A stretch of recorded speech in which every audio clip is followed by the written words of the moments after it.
चलिए, इसका HNO3 का स्ट्रक्चर तो मैंने आपको जनरल ऑक्सी एसिड्स के डिस्कशन के टाइम पे बता दिया था। ठीक है, अब कौन सी वाली चीज इसके बाद HNO3 के हमको फाइनली यूजेस देखने हैं। ठीक है, तो HNO3 के यूजेस में एक तो हम क्या बोलेंगे कि HNO3 जो होता है ये काफी सारे कंपाउंड्स बनाने में यूज होता है, स्पेशली नाइट्रेट्स जो होते हैं उनको बनाने में, है ना। तो जैसे HNO3 से भी हम क्या बनाएंगे, अमोनियम नाइट्रेट बनाते हैं ना, अमोनिया से रिएक्शन करवा के, तो ये यूज होगा किसमें, that is as a fertiliser.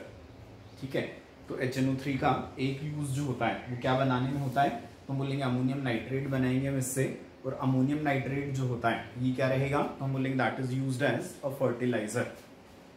ठीक है, which is used as what, a fertiliser.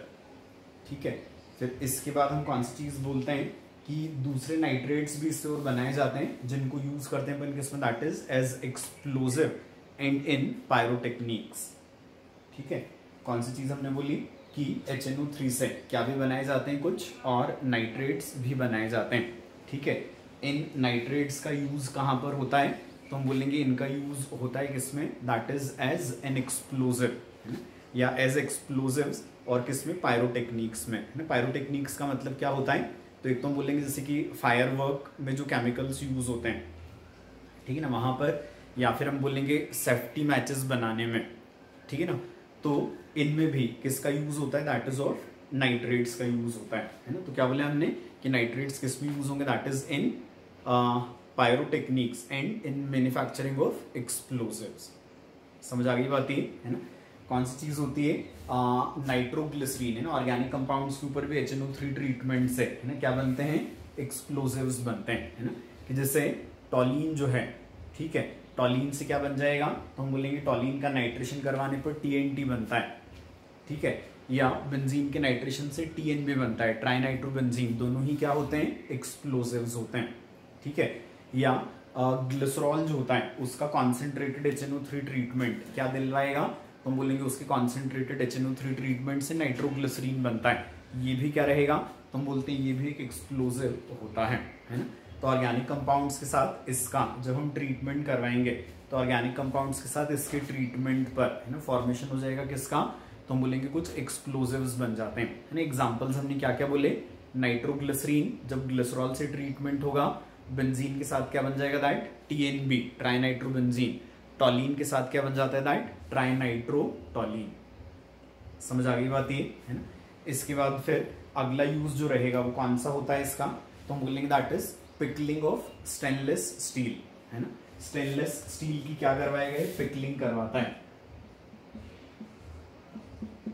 Pickling का वैसे इन जनरल मतलब क्या होता है, तो हम बोलेंगे पिकलिंग जो है इसका इन जनरल तो मतलब ये होता है कि पिकलिंग से ना कौन सी चीज होती है, जिससे नॉर्मली मेटल के सरफेस के ऊपर जो रस्ट वगैरह जम जाती है, ठीक है, इसको हटाना है, या जो ऑक्साइड लेयर जम गई उसको हटाना है। तो मेटल के सरफेस पे किसी भी टाइप का उसका जो ऑक्साइड वगैरह का स्टेन होता है उसको एसिड्स की मदद से हटाया जाता है ना। तो H2SO4 भी इस काम में आता है, ठीक है ना।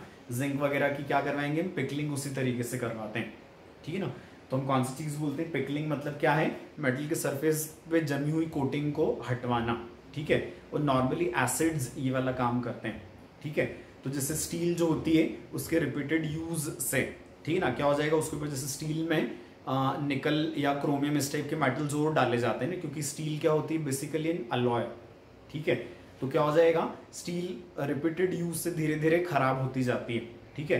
तो उसके ऊपर जो लेयर होती है जैसे क्रोमियम वगैरह की लेयर है, तो यदि थोड़ी सी डिस्ट्रक्ट हो जाए तो फिर इससे क्या हो जाएगा, स्टील को नुकसान ज्यादा हो जाता है। तो नुकसान से बचाने के लिए क्या करते हैं, ये वाली जो कोटिंग होती है इसको हटा दिया जाता है। तो उसको हटाने में हम यूज करेंगे किसको, दैट इज HNO3 को, है ना।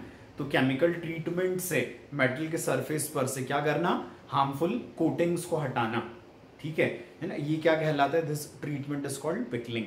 तो स्टील का जो पिकलिंग होता है ना, वो किसके थ्रू किया जाता है, that is with this HNO3, है ना। तो इसका पिकलिंग का मतलब समझ में आ गया। तो पिकलिंग ऑफ स्टेनलेस स्टील ये HNO3 की मदद से किया जाता है, ठीक है।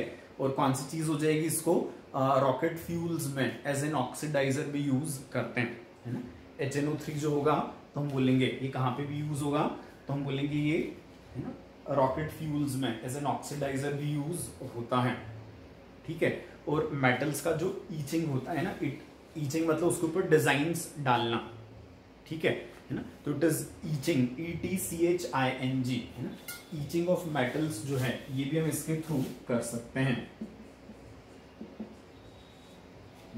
मेटल्स का ईचिंग, है ना। तो as an oxidiser in rocket fuels, as what, etching, है ना, ईचिंग ऑफ मेटल्स, इसके लिए भी HNO3 को यूज किया जा सकता है, ठीक।